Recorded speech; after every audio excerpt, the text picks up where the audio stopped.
Сайн байцгаана уу та бүхэндээ тэр хэн байв гэх бидний подкастыг сонсож байгаа өдрийн мэнд хүргэе.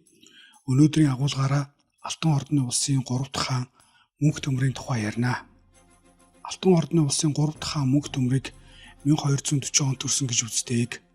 Алтан ордны улс Батын дараа Бэрх хааны үе буюу 1257-оос 1266 оны хооронд Бэрх хаан хаанчлалын сүүлийн хэсэгтээ Ил хаант улстай байлдаж эдийн засаг болон засагдлын хувьд нэлээд суларсан. Алтан ордны улсад энэ тэнд бослого тэмцэл гарах нь илбэгшиж байлаа. Бэрх хаан угсаа залгамжлах хүүгүй байсан тул дараагийн хаанд Батын удмын Мөнх төмөр, Дудай мөх, Вогоолын хөвгүн, Ногой зарим сурвалжид Нохой нарын аль нэгийг сонгох магадaltaй байлаа. Зарим төвхөн сурвалжид Мөнх төмрийг Батын ач хүү гэдэг. 1266 онд Алтан ордны улсын хуралдаагаар Батын 2 дугаар хүү Тугааны Хучуу хэмээх хатнаас төрсөн Мөнх төмрийг хаанаар сонгожээ. Бэрх хаан Мөнх төмөрд төр барих болон цэргийн эрдэм зааж бэлтгэж байсан бөгөөд амьд сэрүүндээ дараагийн хаан хэмээн гэрээслэн үлдээсэн байна. Бэрх их Монгол улс буюу Их Яон улсын хаан Хувлайг дэмждэггүй, харин ари бүхийг их хаан хэмээн хүлээмжшүүлдэг байлаа. Бэрх хаан бие даасан бодлого явуулж ирсэн учраас Алтан ордны улсын шинэ хаан Мөнх төмөр Их Монгол буюу Их Яон улсаас өөрийг нь хүлээн зөвшөөрөл авах шаардлагагүй байлаа. Түүхэн сурвалжуудад Мөнх төмрийг Алтан ордны улсын анхны албан ёсны хаан хэмээн үздэг. Түүний өмнөх удирдагч Зүрч, Бат, Сардаг, Улаагч Бэрх нарыг Их Монгол улсын эзэнт гүрний нэгэн бүрэлдэхүүн Зүрчийн ижимсэл улсын захирагчд хэмээн үздэг бөгөөд хожим түүхийн сурвалжуудад Бат хаан, Бэрх хаан хэмээн бичих болсон. Үнэхээр тэд амьд сэрүүндээ хаан цол хэрглэж байгаагүй. Тухайн цаг үед хэрглэж байсан мөнгөн зоосны олдвор нотолтойг Их Монгол улсын баруун зүгийн бүрэлдэхүүн хэсгийн захирагч Бат Бэрх хоёр зоос тутгуулсан бөгөөд Батын зоосон дээр Мөнх хааны, Бэрхийн зоосон дээр Ариг бүх хааны нэрийг бичсэн байдаг нь тэднийг Их Монгол улсын их хаанд захирагдж байсан бөгөөд эзэмшил улсын удирдагч байсан гэж үздэг. Мөнх төмрийн үеэс хаан цогл хэрэглэх болсон бөгөөд Шудраг хаан Мөнх төмөр гэж өргөмжилсэн байна. Шудраг хэмээх цол буюу тодголыг түүнээс хойш Алтан ордны улсын бүх хаад хэрэглэх болсон. Мөнх төмөр хаан Алтан ордны улсыг Их Монгол улсын захиргаанаас бүрэн гарч бие даасан улс болсныг зарлах зорилгоор 1269 оны хавар Цагаатын улсын нутаг Талаас голсын хүндэд болсон хуралдаагаар шийдэгдсэн ажээ. Үүнийг Талаасын чуулган гэж нэрлэдэг нь энэ чуулган хуралдаад Цагаатын улсын хаан Барак, өгөөдөн ач Далай хаан, хайдуу нар оролцож өөрсдөө бие даалсан улсын хаад удирдагч хэмээн харилцан хүлээмжшүүлсэн юм аа. Талаасын чуулган хуралдаагаар гарсан шийдвэрийг Их Монгол улсын хаан Хувлай хүлээмжшүүлэхгүй бол түүний эсрэг хамтран тэмцэх холбоо байгуулсан гэдгээ энэ хуралдаагаар зарлжээ. Бэрх хаан исламын шашинд гүн гүнзгий орсон хаан байсан бол Мөнх төмөр хаан Бэрх хааныг бодвол тэнгэр шүтлэгтэй байсан тул шашин шүтлэгийн үүднээс хүлээгүй хааны хүү Ил хаант улсын хаан Абгатай зөрчилдөх сонирхолгүй байлаа. 1269 онд Алтан ордны улс Ил хаант улс хоёр төр найрамдлын гэрээ байгуулсан юм аа. Гэтэл зүүн Ром буюу Визант улсын Ласкарис хаан Алтан ордны улсын хүчирхэгчийг хараад ирээдүйд аюултай гэж үзэн Ил хаант улсад хатгаас явуулга байн хийж байсан учраас Мөнх төмөр хаан 1271 онд Константинопол буюу Стамбул хотыг дайлаар морджээ. Алтан ордны улсын их цэргээс имээсэн Ласкарис хаан төгшин сандарч Мөнх төмөр хааныг өгтөн буулт хийж дахин саад төв учруулахгүй хэмээн амлаж найрамджээ.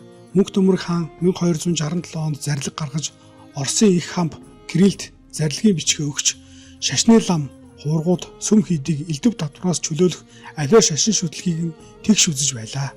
Гэтэл Мөнх төмөр хааныг хүртэл Оросын үнэн алдартны шашинд онцгой эрх олгоогүй байсан хэмээн ойлгож болохгүй.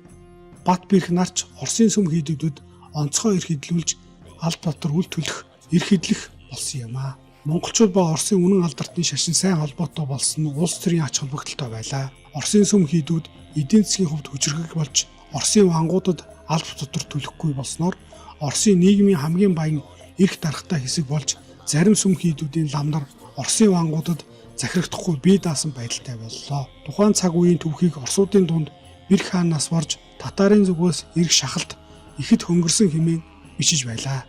Оросын вангууд монголчуудтай худ ургийн харилцаа байгуулж улмаар улс төрийн эвсэл холбоо байгуулахыг зорж байлаа. Тухайн үед Алтан ордны улсын хаантай худ ургийн харилцаанд орсон бол хоёр талдаа тогтоосон ёсыг чандлан сахиж улс төрийн үүргээ харилцан биелүүлэх ёстой байлаа. Оросын Ростовын удмынхан монголчуудтай худ ургийн бат харилцаа тогтоохыг эрмэлзэж байжээ. Улагчидтай хамт Мөнх хаанд бараалхаад ирсэн Белозерогийн Князь Кулявд монгол хүнжийг хатан болгож өгч 1257 оны өвөл гэрлүүлсэн анхны тохиолдол болжээ.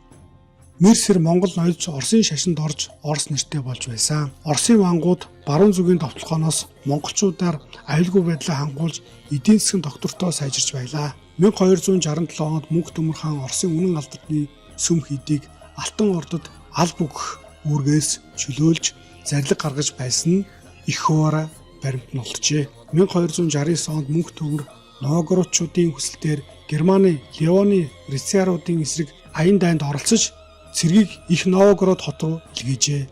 Нарва орчимд жигдэрэн жигссэн их цэрэг германчуудыг айлгаж найрамдал тогтоож чадсан байна. Мөнх Төмөр хаан 1275 онд Оросын ван Лев Данидовичийн толгойлсон цэргүүдийг дэмжиж Лютийн их ван Тройдены эсрэг явуулсан байлдааны ажиллагааг оролцож ялсан. Мөнх Төмөр хаан 1275 онд Оросын ван Лев Даниловичийн толгойлсон цэргүүдийг дэмжиж Лютийн их ван Тройдены эсрэг явуулсан байлдааны ажиллагаанд оролцож ялжээ. 1277 онд Мөнх Төмөр хаан Кавказын нурууны араар нутаглах Алааныг эрхэндээ оруулах дайнд Оросын вангууд олон тооны цэргүүд хавсран Алааны Дедеков хотыг эзлэн иргэшээлдээ оруулсан байна. Уг дайнд идэвхтэй оролцсон Невин Александрийн хүү Александр ванг монголчуудад тусныхын төлөө Оросын вангуудыг ерөнхийлөн захирах эрх олгожээ. Оросын түүхчид Александр ванг өөрийн эх орондоо гай тарьсан хүн хэмээн буруутгах нь бий. Мөнх Төмөр хаан Оросын вангуудын хот улсыг захирах эрхийг батламжиж байсан. Оросын вангууд бусадтайгаа өрсөлдөж монголчуудын итгэлийг олж авахын тулд монгол гүнж нартаа албан ёсоор гэрлэх хандлагч их байлаа. Мөнх Төмөр хаан Оросын Рерихын удмынхны залгамжлагч Ярославын Князь Пётртой удаан харилцааны холбоотны харилцаа тогтоож монголчуудыг Кавказ Булгарыг бүрэн эзлэхэд хүч нийлүүлсэн тул охиноо хатан болгон өгчээ. Оросын язгууртнуудын төвшөнд Оросуудыг сайн мажуул Монгол гарнаа гэх үгийг хожим Лев Толстой хэлсэн ор үндэстэй юм аа. Тиймээс ч Оросууд монголчуудын ах бус, монголчууд Оросуудыг нэгтгсэн хүчрэх төтөө болгосон ах нар нь юм аа. Мөнх Төмөр улсынхаа эдийн засгийг сайжруулахад анхаарч Кремийн хоогийг гадаад худалдааны чухал байдлыг ашиглан бомбт байгуулж 1267 онд дүү Орон төмрийг Кремийн захирагч болгон Италийн Генуа хотын худалдаачдад эрх олгож гадаад худалдаа хийх зөвшөөрөл олгожээ. Мөнх Төмөр Алтан ордны улсын мөнгөний бодлогыг шинжилэл хийсэн хамгийн анхны хаан юм аа. Өөрийн улсад мөнгө дархлагч гудамуудад хатуу хяналт тогтоож өөрийн тамга бүхий зоосыг Булгар, Сарай зэрэг зоосны гудамжуудад дэлдүүлж эхэлжээ. Мөнх Төмөр хаан өмнөх хаадын үед бүтээгдсэн бүх зоосыг хэрэглэнээс гаргаж өөрийн тамга бүхий зоосыг гүйлгээнд оруулж чаджээ. Харь улсын худалдаачид худалдаа 8 хийх бол Алтан ордны улсын мөнгөн зоосоор худалдаа хийх журам тогтоожээ. Бас нэг ухаалаг алхам нь хаан болон ураг удмын төшмөд худалдаачид өөрийн мөнгийг хүлээн зөвшөөрөгдсөн зоосны дархны газруудад өгч улсын баталгаат зоос цутгамал юмбуу болгон хувиргах боломжийг олгосон нь мөнгөний уян хатан чөлөөтэй бодлого хааны мөнгөний бодлогыг үр дүнтэй хэрэгжүүлэх худалдаа эдийн засгийг эрчимжүүлэх ач холбогдолтой байлаа. Мөнх Төмөр хаан 1274-өөс 1275 оны хооронд Оросын хүн амын тоолгыг зохион байгуулсан. Үүний зорилго нь орон нутагт ноогдуулах алба татварын төрлийг тодорхойлж, татварын төслийг баталж, зохих бодлогыг боловсруулж, зохих зарилгуудыг гарган түгээдэг байлаа. Оросыг нийтд нь 43 төвөн болгон хуваасан бөгөөд нэг төвөнд дунджаар 200 мянга орчим хүнтэй гэж үзвэл 1275 онд нийт 8,600 мянган хүнтэй байсан гэж үзэж болно. Тоолгын ач холбогдол нь цэрэг татах хүний тоо, татвар төлж чадах хүний тоог нарийн гаргажээ. Зөчийн улс буюу Алтан ордны улсад татварыг янз бүрийн хэлбэрээр хураадаг байсан боловч Зөчийн улс буюу Алтан ордны улсад татварыг янз бүрийн хэлбэрээр хураадаг байсан боловч татварыг өөрсдийн зоосон мөнгөөр хураах нь чухал зорилго байжээ. 1269 онд Мөнх Төмөр хаан Ганзен Тивери Германы худалдаачдад Харьяа нутгаараа татвар хураамжгүй нэвтрэх бичиг шийтгэн олгох зарилгийг Тивери их ван Ярославичд буулгаж байжээ. Мөн Италийн Генуагийн худалдаачин Каппа хотод Венецийн худалдаачдад Судаг хотод чөлөөтэй худалдаа хийх эрх олгож байжээ. 1278 онд Венецийн анхны осны дипломат төлөөлөгч, албан ёсны төлөөлөгч консул Судагт хүрэлцэн иржээ. Мөнх төмөр хаан Сарай, Булгар, Үкэг болон Крим, Хорезм хотуудад нийт 28 удаа мөнгөн зоос цутгуулсны 9 түүний нэр онг тамга бүхий дүрслэл байдаг. Зоосон мөнгө сутгах нь хааны засаглалыг бэхжүүлж, татвар хураах явдлыг зэгцлэж, худалдааг дэмжих зэрэг хэд хэдэн зорилготой байжээ. Алтан ордны улсын монголчууд боолын 8-ыг хийдэг байлаа. Алтан ордны нутгаас Левантын тэнгис хар талайн худалдааны сүлжээнд худалдаалагддаг эрсдэлтэй 8 бол боолууд байлаа. Боолуудыг хөлөг онгоцоор хэдэн зуугаар нь тээвэрлдэг. Ингэхдээ ихэвчлэн толгоогоор нь тоолдог байсан ба боолууд нэр усгүй, гарал үндэс, шашин шүдлэг, ажил мэргэжлэр нь ангилж ялган худалдаалдаг байжээ. Ингэхдээ Алтан ордны улсын түрг, чиркээс, гүрж зэрэг гаралтай иргэдэг боол болгон зарж наймаалдаг байлаа. Алтан ордны улсын боолын зах зээлд монгол хүнийг худалдаалах хоройтой байжээ. Хэрэв монгол боолуудыг худалдаалж байгаа нь илэрвэл бүхэл бүтэн бомбдороо сүрэх ялтай хатуу хяналттай байсан. Мөнх төмөр хаан 1277 онд салган тусгаарлах орлого гаргасан Умард Кавказ руу дайрч бослог гаргах орлогыг дарсан байна. Бэр хааныг бодвол мөнх төмөр Алтан ордны улсыг хит исламжуулахаас сэргийлж Монголын их засаг хуулийг хэрэгжүүлэх орлогыг баримталж байсан. Мөнх төмрийн хаанчлалын үед Алтан ордны улс томоохон байлдаанаас зайлсхийж бусад улсуудтай баримталж худалдаа 8 эдийн засгийн хувьд өснө дэвжиж засаглал нь бэхжиж байсан. Мөнх төмөр хааны нэг алдаа нь 1281 онд Илхант улсын хаан Абгатай хүч хавсран Сирийн Хама хотын орчим Египтийн хаан Клаунтай байлдсан боловч ялагдаж зарим цэргээ олслуулан ухарсан ажээ. Энэ бол Алтан ордны улс Илхант улс хоёр найрамдаж Египтийн мамлюк улстай байлдсан эхний бөгөөд сүүлчийн тохиолдол байлаа. Үүний дараа мөнх төмөр мамлюк болон Византинтай дипломат харилцаа тогтоожээ. Египтийн султан Европчуудтай хийх загалмаатны аян дайнд Алтан ордны улсаас Кипчак болон Өмнөд Оросын цэргүүдээс бүрэлдсэн армия мамлюкийн армид хүчин зүтгүүлэхээр Египт рүү илгээжээ. Төлбөрт нь маш их хэмжээний алтан зоос Алтан ордны улсын төрийн санд орсон байлаа. Мөнх төмөр хааныг төр барих үед Алтан ордны улсад томоохон хот суурин очрон Акерман, Килия, Таван, Кирьек, Солдяк, Искер зэрэг олон хүн амтай хотууд байгуулагдаж цэцгэлэн хөгжиж байлаа.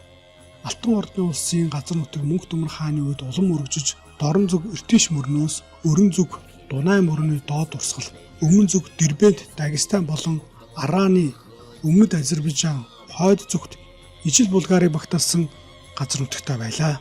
1282 онд мөнх төмөр хааны хоолойд хорт идэт өрөвсөл гарчээ. Зарим сурвалжуудад хүзүүний хатыг хагарч шарханд нь халдвар орж 41 настайдаа тэнгэр талжээ. Мөнх төмөр хаан Үлзий, Абиш, Ножин гэсэн 3 хатантай байлаа. Алгуум, Бүрюг, Сарабуга, Тогруулж, Малааган, Тудаан, Тогтоо, Хадаан, Худагтан гих 9 хүүтэй байжээ. Мөнх төмрийн хөвгүүд хожим хаан ширээн төлөх тэмцэлдэж, хоёр хэсэг талцсан байлдаж, бие биенээ алж хорослол нь харамсалтай. 1282 онд мөнх төмрийн орыг түүний дүү Тудай мөнх залгамжиж Зүчин улс буюу Алтан ордны улсын хаан ширээнд заларжээ.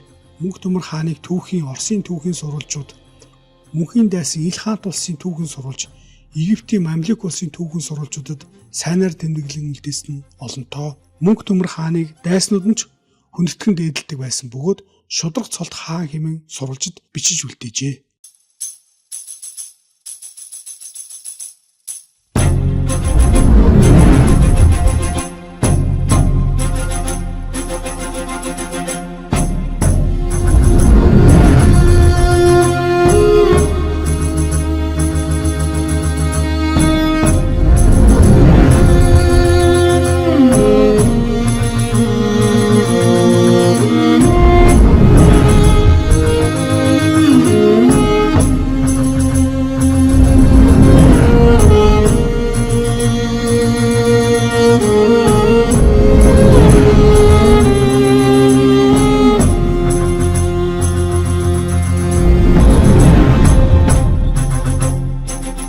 Thank you.